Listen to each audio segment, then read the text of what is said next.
Olá pessoal, eu sou a Fernanda, moro na Serra Gaúcha e venho me dedicando a ajudar mães como você na sua relação com seus filhos. E se tem uma coisa que eu amo fazer é auxiliar as mães a tornarem seus filhos mais felizes e realizados. Venho buscando promover um vínculo e uma comunicação mais saudável entre mães e filhos. E hoje, depois de encerrar minhas atividades aqui no consultório, resolvi bater um papo com vocês. Vamos falar um pouquinho sobre seletividade alimentar? Vamos lá! Vou explicar para vocês o que é isso. A seletividade alimentar é um termo técnico para um tema que tem se tornado muito frequente e sempre gera muita preocupação e ansiedade para quem tem que lidar com esse problema em casa. Quem tem filho com essa condição pode confirmar o que eu estou dizendo. É crescente o número de mães procurando ajuda aqui no consultório e tenho certeza absoluta que as nutricionistas vão dizer a mesma coisa. Essas mães chegam aqui relatando que o filho está cada vez ficando mais seletivo na escolha dos alimentos que vão consumir. A seletividade alimentar se sustenta numa tríade, que é pouco apetite, recusa alimentar e desinteresse pelo alimento. Muitas famílias me perguntam: Fernanda, qual é o nosso papel, qual a participação do ambiente familiar na seletividade alimentar? Gente, a participação da mãe no processo de alimentação da criança é fundamental desde o nascimento. Embora, claro, que as ações dos outros familiares, como por exemplo pais e avós, tenham repercussões igualmente importantes. É preciso salientar que mães com histórico de depressão ou de transtornos alimentares ou que têm um perfil muito exigentes tendem a apresentar filhos com maior risco de padrões alimentares inadequados. É frequente que mães procurem um profissional da área da saúde, apresentando-se então muito mobilizadas pela angústia de não saber o que fazer para alimentar o seu próprio filho. Óbvio que essa situação gera um desconforto nas mães que percebem esse comportamento nos seus filhos. Outras famílias, que vêm aqui e têm um perfil muito autoritário, que são muito controladoras com horário, com quantidade, com a qualidade de refeições, mas de uma forma muito excessiva, induzem então a criança a ter uma relação de dependência, com dificuldade em experimentar novos desafios, entre eles experimentar novos alimentos. Lembrando que não só nessa situação específica, mas em muitas situações, o excesso não costuma ser saudável. Frente a esse controle exagerado dos pais, observa-se que algumas crianças podem se tornar mais desafiadoras, digamos assim. E como uma forma de responder a todo esse controle, podem sim utilizar da refeição para fazer apenas o que querem, recusando a interferência da família, nesse caso, na alimentação. Muitas vezes, a forma como nós pais sentimos e agimos em relação a esse problema pode ser o diferencial de um bom prognóstico ou de uma situação que poderá durar mais tempo. Por vezes, esse comportamento da criança nos gera a sensação de frustração, de culpa, raiva, estresse, e esses sentimentos acabam surgindo pelo fato dos responsáveis perceberem que quem está no controle é a criança e não os pais.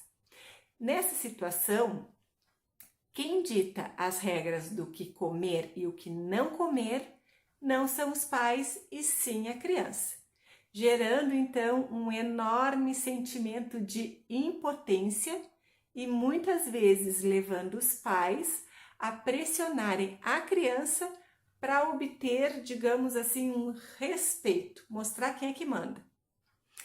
É fato que não devemos culpar em hipótese nenhuma os pais pela seletividade alimentar do seu filho, mas sim perceber, né, que as suas atitudes, né, são fundamentais para tentarmos encontrar o que nós estamos aqui para discutir, que é encontrar uma solução, né, ou ao menos minimizar o problema, impedindo, né, que se transforme em algo sim mais sério com o passar do tempo.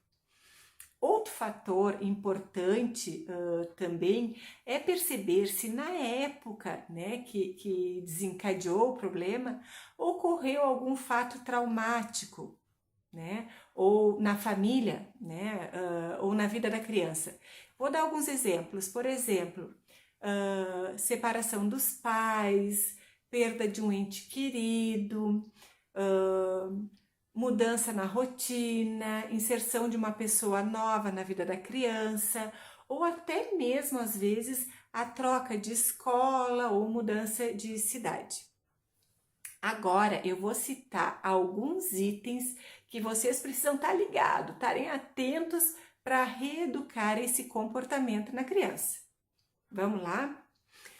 Um deles é observar como é na hora da mesa, ou seja, como se configura o ambiente emocional da família na hora das refeições. Será que ele é tenso ou ele é tranquilo? A criança pequena tem liberdade de pegar os alimentos com as mãos? E o que acontece quando eles se sujam ou sujam o chão? Outra coisa que precisamos ficar atentos é nas estratégias que nós estamos usando na hora do convencimento. Quais as estratégias que vocês estão usando para modelar o comportamento alimentar da criança? Não podemos esquecer que os pais dão exemplo de modelo. Como é que está o consumo de vocês de frutas e verduras, por exemplo?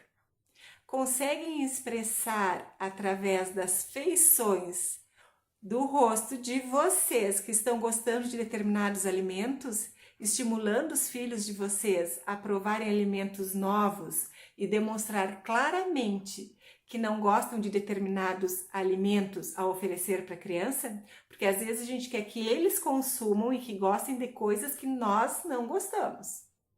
E o tempo de refeição? A criança tem que comer apressada ou os horários são bem definidos e não há pressão na hora da alimentação? E, gente, a criatividade culinária de vocês aonde está? Existe variedade de alimentos e os mesmos são oferecidos de que forma? São sempre apresentados de várias formas e várias vezes. Vou dar um exemplo. Os legumes, né? Eles podem ser oferecidos cozidos, crus, ralados e por aí vai, né? Como é que vocês estão fazendo toda essa variedade para eles provarem? Estão oportunizando isso para eles? E, gente, os seus filhos estão comendo na frente das telas? Se o seu filho come em frente das telas, preste muita atenção. Porque ao mesmo tempo que a criança pode comer maior quantidade de comida, já que está entretida com algum programa, ela geralmente não está prestando atenção no que ela está comendo.